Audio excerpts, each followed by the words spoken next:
Assalamualaikum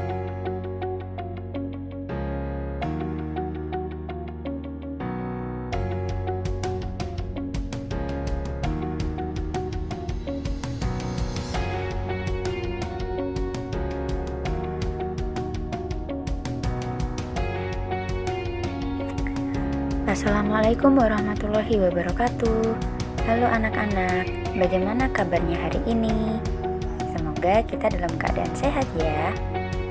Oh ya, jangan lupa selalu pakai masker, jangan lupa mencuci tangan, dan hindari kerumunan. Bagaimana? Sudah siap untuk belajar hari ini? Coba simak materi berikut.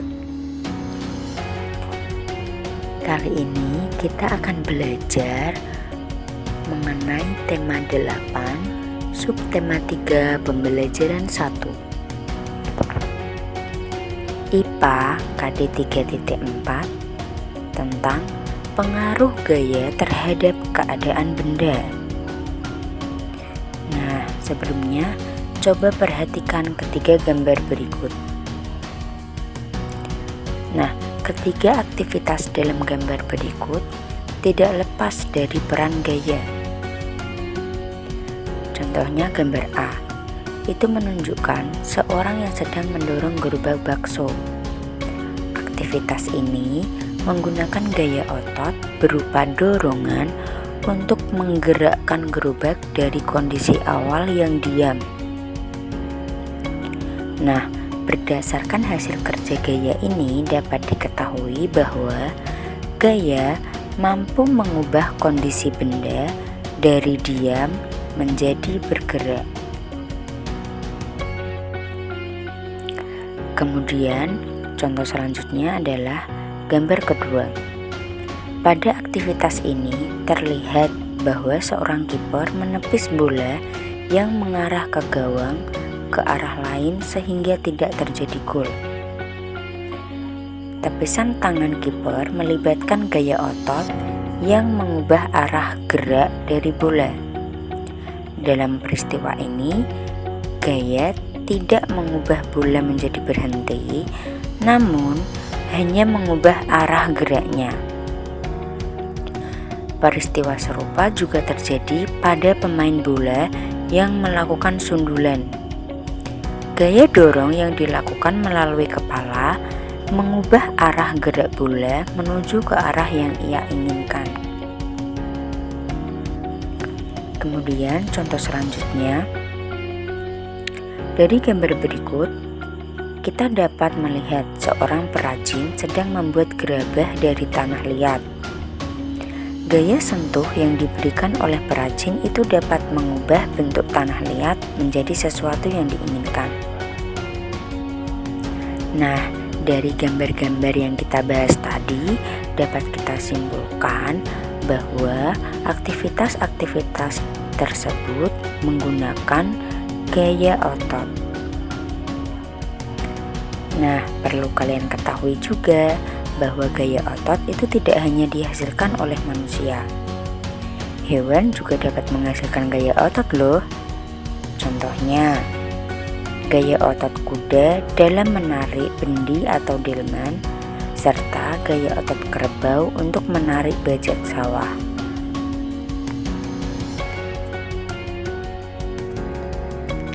Nah, aktivitas-aktivitas tadi itu kan menggunakan gaya otot.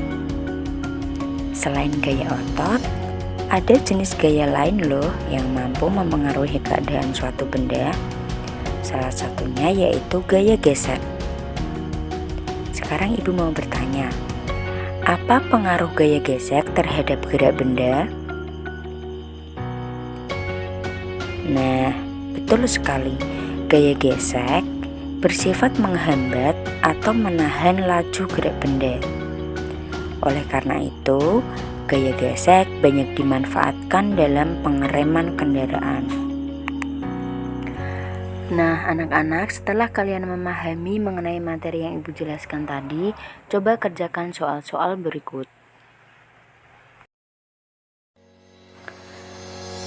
Materi selanjutnya adalah Bahasa Indonesia KD 3.9 mengenai Unsur-unsur pembangun cerita dalam dongeng. Dongeng itu sendiri merupakan salah satu jenis cerita fiksi ya. Nah, dongeng ini merupakan cerita rekaan mengenai sesuatu yang tidak pernah terjadi. Dongeng termasuk cerita tradisional yang disampaikan secara turun-temurun dari nenek moyang kita sampai ke kita. Nah, dongeng memiliki unsur pembangun cerita. Yang pertama ada tokoh atau pelaku, yang kedua ada latar atau keterangan tempat, waktu, dan suasana, yang ketiga ada tema, lalu yang keempat ada amanat atau pesan yang disampaikan pengarang. Untuk memahami isi dongeng, kalian harus mencermati terlebih dahulu unsur-unsur pembangun tersebut. Berikut ada contoh dongeng dengan judul Songjin dan Biji Bunga.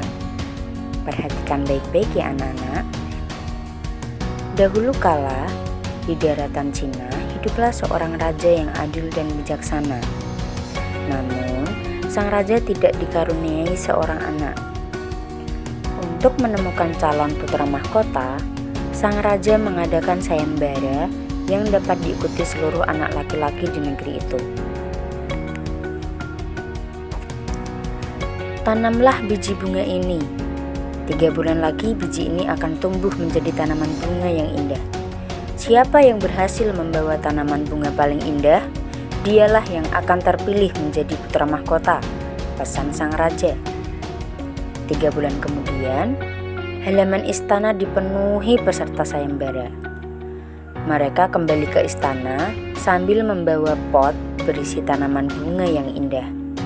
Namun, Songjin, seorang anak yatim dan miskin, hanya membawa pot tanpa tanaman. Melihat peserta lain membawa pot berisi tanaman yang indah, Songjin tertunduk sedih dan malu. Sang raja pun mendekatinya. "Anakku, mengapa kau hanya membawa pot berisi tanah ke sini?" tanya sang raja. "Mohon maaf, Baginda Raja. Hamba telah berusaha merawat biji pemberian Baginda dengan baik. Akan tetapi, biji itu tidak tumbuh," ucap Songjin dengan rasa takut. Raja tersenyum bahagia. Ia telah menemukan seorang yang layak dijadikan putra mahkota. Raja pun mengumumkan kepada rakyatnya bahwa Songjin terpilih menjadi putra mahkota. Rupanya, semua biji yang diberikan sang raja 3 bulan yang lalu telah direbus sebelumnya sehingga tidak mungkin tumbuh. Hanya Songjin yang membawa pot tanpa tanaman. Oleh karena itu, sang raja tahu anak yang jujur dan layak menjadi penggantinya. Anak-anak, begitulah cerita Songjin dan Biji Bunga. Setelah anak-anak mencermati dan memahami isi dari cerita Songjin dan Biji Bunga, coba kerjakan soal-soal berikut. Yang pertama, sebutkan tokoh atau pelaku yang ada di dalam cerita Songjin dan Biji Bunga. Kemudian yang kedua, di mana latar tempat terjadinya cerita Songjin dan Biji Bunga? Kemudian, apa tema dari cerita yang Ibu bacakan tadi? Lalu yang keempat, amanat apa yang disampaikan dari cerita yang Ibu bacakan tadi? Oke, sekian dulu, selamat mencoba. Wassalamualaikum warahmatullahi wabarakatuh. Semangat!